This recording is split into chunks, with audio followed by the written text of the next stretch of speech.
Yo, what is going on, everybody? You have Tone here, and I am here bringing you guys my team builder and battle for the IBL Season 5, Week number 5. This week, we are taking on the Carolina Pantherians and my good friend Techno Strike. His links and stuff will be in the description down below, as well as the links to all the other coaches in the IBL. Techno is a really chill guy. Known him for a long time. We've battled multiple times in the past, as recently as playing each other in the MPL minors. So this will be a pretty good matchup, to say the least, in this for this week 5 battle. So if you guys missed our previous week 4, it was my first week back in the IBL. We took on Brendan, or Dark Devil 26, and we came away with a 1-0 win, albeit it did come with some late game hacks, I do want to admit. So it wasn't exactly the way I wanted to win, but we gotta move on. Gotta look at this current week matchup. So we're sitting at 1-3 heading into this week 5 battle. Techno is coming into this at 3-1. And as you see, his team only consists of 8 Pokemon, but it is a very, very scary squad just from an offensive standpoint. You see his Mons being the Mecha Mawile, Greninja, Tornadus, which is a Zmon, Dugtrio, Breloom, Galvantula, Fortress, and Golbat. So, albeit it's only an 8-mon squad, his team is very, very potent offensively, and he has some bulky pivots, stuff like the Fortress and the Golbat, which are bulky enough to take hits and can pivot out if need be with a slow U-turn or Volt Switch into one of his faster threats, like the Greninja, the Tornteak, and all that stuff. So overall, his team is very momentum based, despite being 8 Pokemon. This is actually a team I feel like Techno can utilize very, very well, because it has Pokemon in which he really, really loves to use in draft format, specifically the Greninja. But more or less, this is a very, very momentum-based team. Like, he has a bunch of U-turners and Volt Switch users. And he also has the option of Sticky Web at his disposal to slow down opponents' teams to make stuff like Mecha Mawile that much more of a threat in terms of certain matchups. So, in my opinion, I didn't really feel like Mecha Mawile was the biggest threat to my team, but I still prepped for it as best as I could, obviously. My team is still the same from last week, with the Mega Gallade, Superior, Thundurus, Therian, Volcarona with Z moves, Sylveon, Bronzong, Drapion, and the Seismitoad. So, with all that being said, let's just jump right into the team builder and see what I built for this matchup. So, first Pokemon you see on the screen here, we have the Seismitoad with Stealth Rock, Earthquake, Hidden Power Fire, and Ice Punch, with the Rocky Helmet to chip down at stuff like Tornadus T's U-turn, Fortress going for Rapid Spin, if he decides to go that option in terms of getting rid of Stealth Rock on his side of the field. I can go for Hidden Power Fire on the Fortress. Ice Punch is mainly there so I can get off some more damage on stuff like the Torn and the Dugtrio. I didn't really feel like Scald was necessary because while Scald is nice for potentially burning the Mecha Mawile, I also have Earthquake, which can do roughly 45% to Mecha Mawile, so I don't really deem trying to run Scald that big of an issue as far as I'm concerned. So the idea with Seismitoad, just try to get up my rocks and then try to like wear things down with Earthquake, Ice Punch, Hidden Power Fire. Very straightforward here. So while it may have been better to try to run max defense with a relaxed nature of my Seismitoad, it was pretty irrelevant that I couldn't, because even with max physical defense investment, it was still 2 KO'd by Mecha Mawile's play rough, so it didn't make any sense for me to run that much investment. So right now I only so the defense investment on my Seismitoad is enough to avoid being 2 KO'd by an adamant non-life form Earthquake from Dugtrio. I believe after Stealth Rocks, I don't remember off the top of my head, but I can definitely take 2 Earthquakes from adamant Dugtrio if I need to with my Seismitoad, and the rest is just thrown into special defense to take hits better from Galvantula. Like Focus Sash variants of Galvantula cannot one-hit KO me with Energy Ball, and even more so, the special defense also prevents my Seismitoad from getting one-hit KO'd by a Tornadus Grass Knot after rocks, so that's very, very nice. So that is pretty much it for my Seismitoad there. So next up we have our Thundurus Therian with a very, very convoluted EV spread. There we go. So so if you could just tell from the speed tiers from my team and his team is very, very fast and can easily overwhelm my team from an offensive standpoint. So basically, the mons that my team outspeeds, I'm either faster than certain mons or I'm slower than certain mons.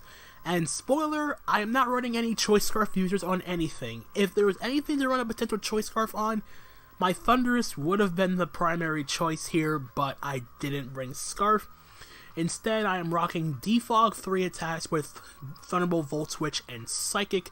And this is a very, very weird EV spread, I will say that to say the least. So, first and foremost, the speed investment is enough to outspeed a max speed Jolly Breloom. I can square that out with a Psychic, and then Thunderbolt and Volt Switch just very spammable against his team, seeing as though its electric immunity is the Doug Trio, which gets 2-hit KO'd by Psychic if he decides to go hard Doug Trio, predicting a Volt Switch. And then I have Defog here just to get rid of any potential sticky webs that he sets up with the Galvantula.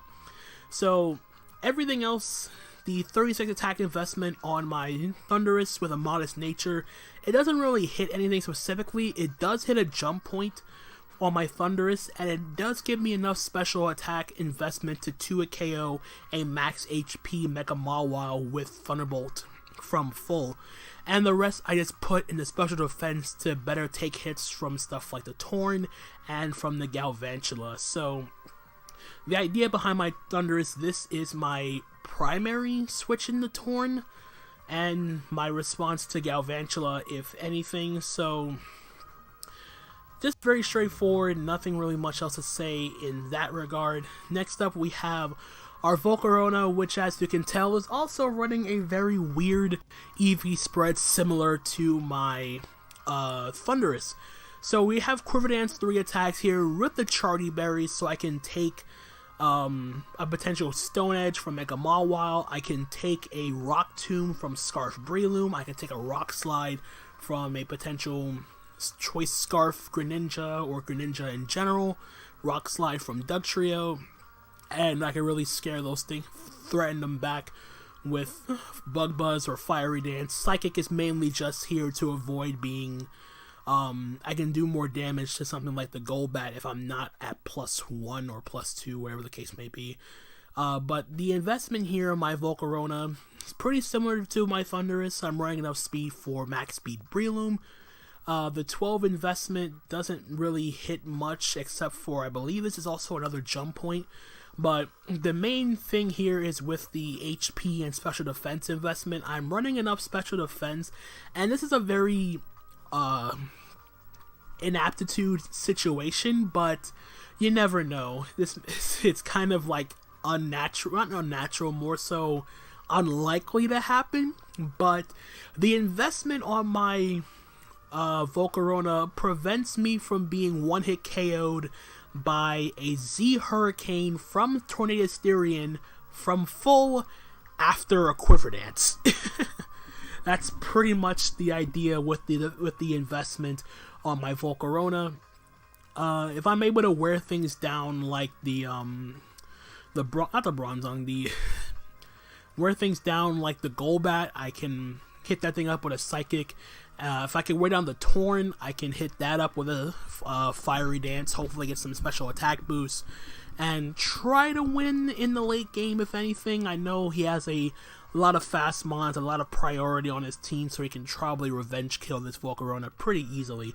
So I have to be pick and choose my spot in terms of trying to set up with my Volcarona. So next up, we have our Drapion here, making its debut with the Black Sludge, with Sleep Talk, Poison Jab, Knockoff, and Earthquake. As you can tell from the team I am bringing, I'm not bringing Superior, so if he does bring that Breloom, and he can just freely click Spore against my entire team if he wants to.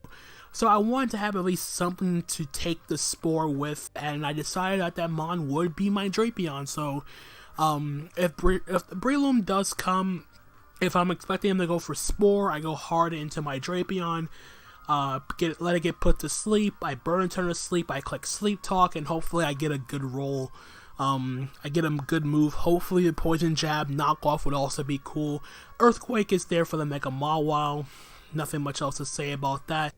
Again, EV spread to EVs to outspeed Breloom. And my investment, max HP and my 28 EVs in defense with an impish nature prevents my Drapion from being one-hit KO'd by an adamant non-life orb Earthquake from Dugtrio after Stealth Rock. So that's pretty cool that I can hit that Dugtrio up with a knockoff and do about 90? Like 95, I think, to Dugtrio in return. So that's the idea with my Drapion. Then next up, we have an all-out attacking Mega Gallade with Drain Punch, Zen Headbutt, Rock Slide, and Fire Punch. Essentially, nearly max speed. It's enough speed to outspeed his Galvantula, so I can go for Rock Slide, hopefully get a flinch. If I can get a flinch on the Galvantula, I can prevent it from going for Sticky Webs. Fire Punch is there for the Fortress. And then Dual Stab is pretty self-explanatory. I can pretty much Drain Punch his entire team, bar the Torn, which I have to catch with Rock Slide on the switch. And then Zen Headbutt is there for the Breloom.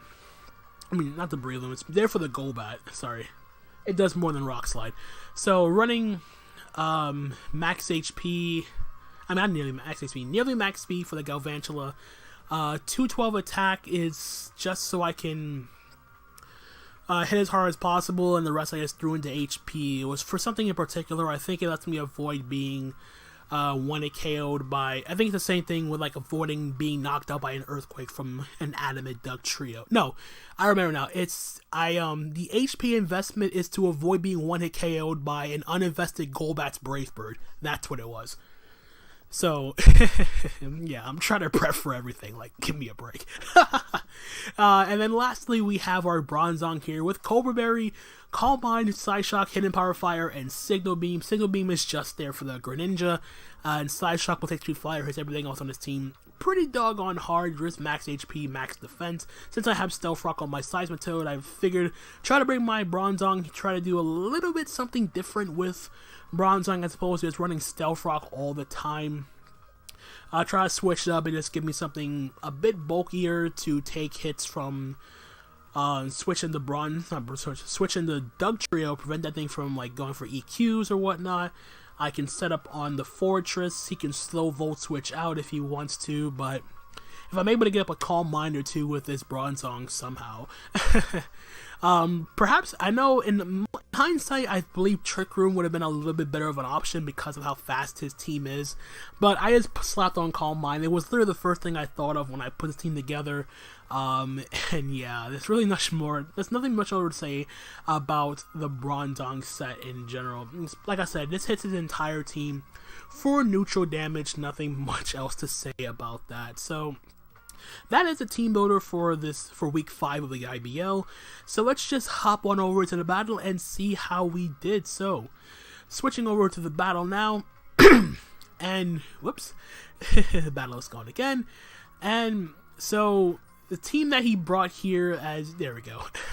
So the team that he brought this time around, he brought the Dugtrio, the Mega Mawile, Tornado Styrian, Fortress, Greninja, and the Breloom. So no Golbat and no Galvantula, so no Sticky Web to worry about from Techno, so that's pretty nice for me.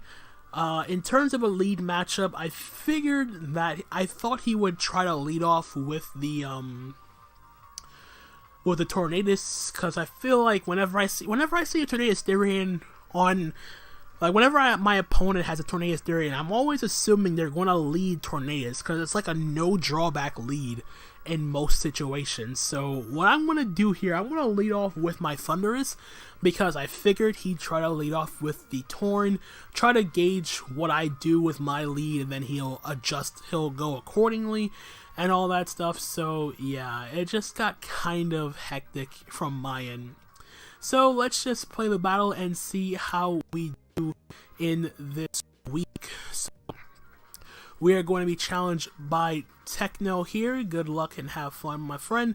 So I'm going to lead off with my Thunderous Theory, and like I said, he's going to lead off with the Doug Trio, and I'm like, yep, that's not a good idea. So I'm going to make a blunder here, turn 1. I'm going to stay in as he goes for a Rock Slide, do well over half to my Thunderous, and he reveals he's Life Orb, and he flinches me turn 1.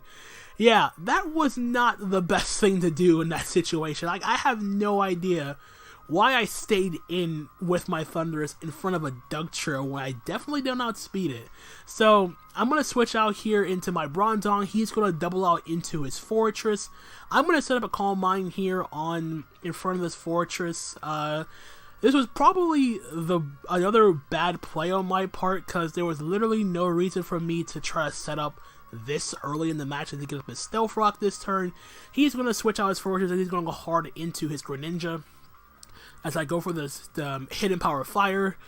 I'm not going to do much damage to his Greninja, and now I'm going to stay in here. He goes for Dark Pulse. I pop my Cobra Berry, and we're going to do a crap ton of damage. He's not going to do much to me. I'm going to go for the Signal Beam. He reveals he's Life Orb on this Greninja. We don't quite knock out the Gren, but I know I can take another Dark Pulse. This is my special defense investment.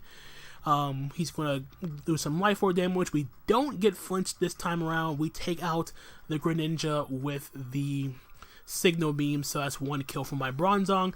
But it does allow his Mawile to come in, and I'm just going to unfortunately sack off my Bronzong to the Mega Mawile. I believe he just go for a knockoff here, if I recall correctly.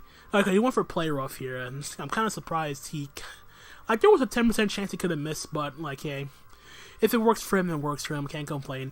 So in comes, I'm going to send out my Seismitoad here, and I'm going to go for my, I believe I either go for Rocks or I went for an Earthquake here. As he goes out into his Torn. Yeah, go straight for the Earthquake here. I don't want to mess around with the Mawile here. So now he's going to go for the Hurricane. Do a good chunk of damage to my Seismitoad as I don't get confused. I want to go for the Ice Punch, do a good chunk of damage, and I freeze the Torn. So yeah, that was another like unfortunate turn of events there, not going to lie. So I'm going to go for the Ice Punch again, and he remains frozen. He switches out his Torn as he goes out into his Fortress. I believe I go for another Ice Punch. Yeah, just not messing around in this matchup. Not trying to make any over predictions here. I'm going to go for my Stealth Rock, and he goes for a Toxic this turn. Yeah, he goes for a Toxic. Puts my Seismitoad on a timer here, and now I'm going to go and pop off the Hidden Power Fire, as he is going to pop his Aqua Berry.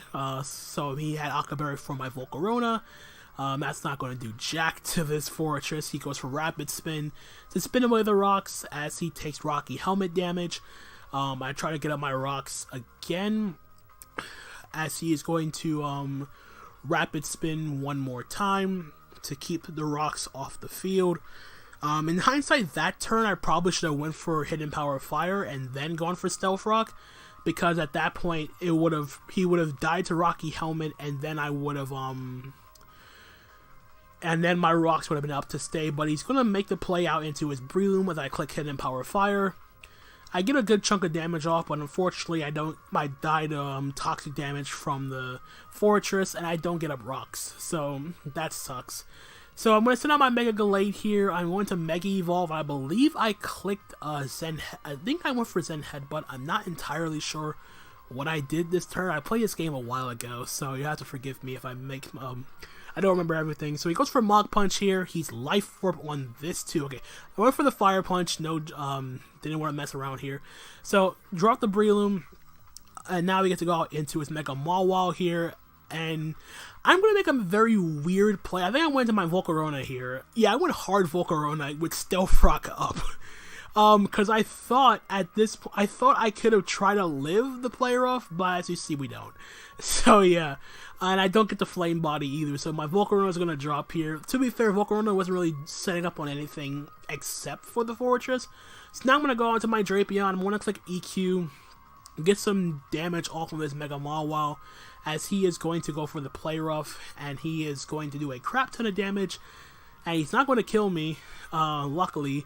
So now here he's going to go out and make a play into his Torn. Yeah, he goes into Torn on my EQ. Like I said, I didn't really do any predicting in this battle. I'm not going to mince words about this. So he's going to remain frozen, unfortunately. I know he was trying to thaw there as he reveals Choice Scarf on the Torn, which was a very interesting item to run on his Torn. So he's going to sack off the Torn here.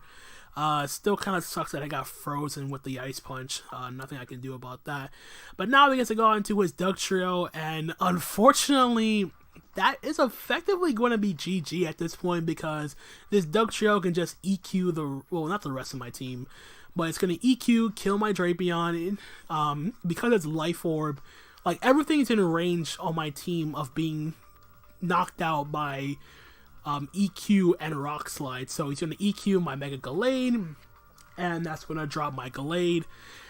And now my last Pokemon is the Tornadus. He can literally just kill me with anything, and I take the Stealth Rock damage, and he is going to reveal the Aerial Ace on his Dugtrio to finish off my Thundurus, and we are going to lose this game 3-0 to the Carolina Pantherians and Techno Strike. So this was a very fast-paced game, not gonna lie.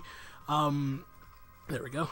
So more or less, I kind of expected this battle to go the way it did. And for the most part, I didn't really do a good job predicting. I set up way too early with my Bronzong.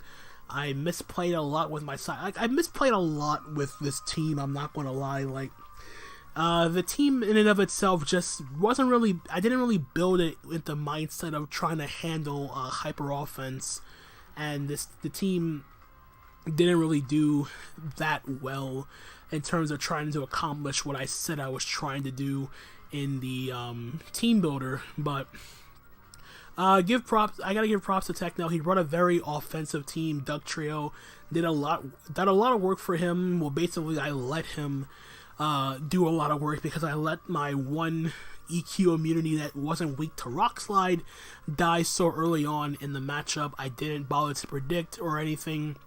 And the Ice Punch freeze in the Torn did suck, not gonna lie. But luckily it didn't really end up changing the outcome of the match. Like, Dugtrio pretty much had the game won. Like, I still had a chance if I was able to live the EQ of my Gallade, but since he was Life Orb, but I didn't knock that thing off.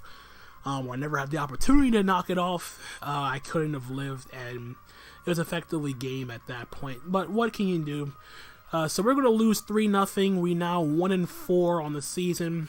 I know I have a lot of catching up to do, but I still have about a good 6 or 7 weeks left in the season, so I still have plenty of chances to catch up, if anything. So yeah, that's going to be it from me, guys. Hope you guys did enjoy. If you did, leave a like, comment, subscribe, all that good stuff.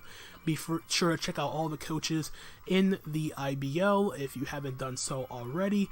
And that's going to be it from me, guys. Until the next time, this is Tone, signing out for now.